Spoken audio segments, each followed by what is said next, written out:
जय श्रीमन नारायण। मित्रों, भक्त सुधा एवं साधना चैनल में आपका स्वागत है। आज हम आपके समक्ष लेकर प्रस्तुत हुए हैं लड्डू गोपाल जी के संबंध में कुछ विशेष बातें जो आपको हमेशा ध्यान रखना नितांत आवश्यक है। अगर आपके घर में लड्डू गोपाल जी हैं तो आप इस बात का ध्यान रखें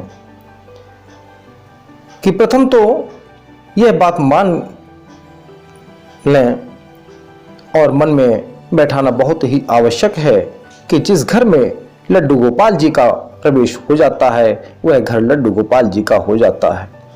इसलिए मेरा घर का भाव मन से समाप्त होना चाहिए। अब यह लड्डू गोपाल जी का घर है। दूसरी विशेष बात यह है कि लड्डू गोपाल जी अब आपके परिवार के सदस्य हैं। सत्य तो यह है कि अब आपका परिवार लड्डू गोपाल जी का परिवार है। अतः लड्डू गोपाल जी के परिवार में एक सम्मानित सदस्य का स्थान प्रदान किया जाना चाहिए। परिवार के सदस्य की आवश्यकताओं के अनुसार ही लड्डू गोपाल जी की हर एक आवश्यकता का ध्यान रखा जाना चाहिए। एक विशेष बात यह है कि लड्डू गोपाल जी किसी विशेष तामझाम के नहीं, आपके प्रेम और आपके भाव के भूखे हैं। अतः उनको जितना प्रेम जितना भाव अर्पित किया जाता है वह उतने आपके अपने हो जाते हैं। प्रतिदिन प्रातः लड्डू जी को स्नान अवश्य कराएं, किंतु स्नान कराने के लिए इस बात का विशेष ध्यान रखें कि जिस प्रकार घर का कोई सदस्य सर्दी में गर्म पानी व गर्मी में ठंडे पानी से स्नान करता है, उसी प्रकार से लड्डू गोपाल जी के स्नान के लिए मौसम के अनुसार पानी का चयन करें। स्नान के बाद प्रतिदिन स्वच्छ वस्त्र पहनाएं। जिस प्रकार आपको भूख लगती है उसी प्रकार लड्डू जी को भी भूख लगती है। अतः उनके भोजन का ध्यान रखें। भोजन के अतिरिक्त सुबह का नाश्ता और शाम के चाय नाश्ते आदि का भी ध्यान रखें। घर में कोई भी खाने की वस्तु आए, लड्डू गोपाल जी को हिस्सा भी उसमें अवश्य होना चाहिए।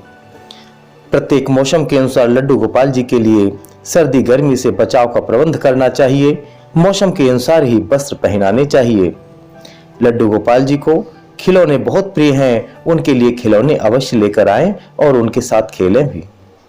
समय समय पर लड्डू गोपाल जी को बाहर घुमाने भी अवश्य लेकर जाएं।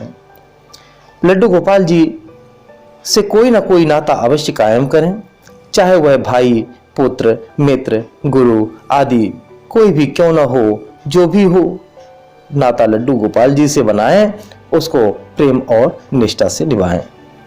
अपने लड्डू गोपाल जी का कोई प्यारा सा नाम अवश्य दें। लड्डू गोपाल से प्रेम पूर्वक बातें करें और उनके साथ भोजन भी करें, भोजन कराएं। और जिस प्रकार घर के सदस्य को भोजन कराते हैं उसी प्रकार उनको भी प्रेम से भोजन कराएं और उसके बाद ही स्वयं भोजन करें। प्रतिदिन रात्रि में लड्डू गोपाल जी को शयन अवश्य कराएं। जिस प्रकार एक छोटे बालक को प्रेम से सुलाते हैं उसी प्रकार से उनको भी सुलाएं, थपथपाएं, लोरी सुनाएं। प्रतिदिन प्रातः प्रेम पूर्वक पुकार कर उनको जगाएं।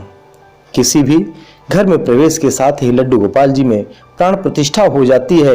इसलिए उनको मात्र प्रतिमा न समझकर घर के एक सदस्य के रूप में ही उनके साथ व्यवहार करें।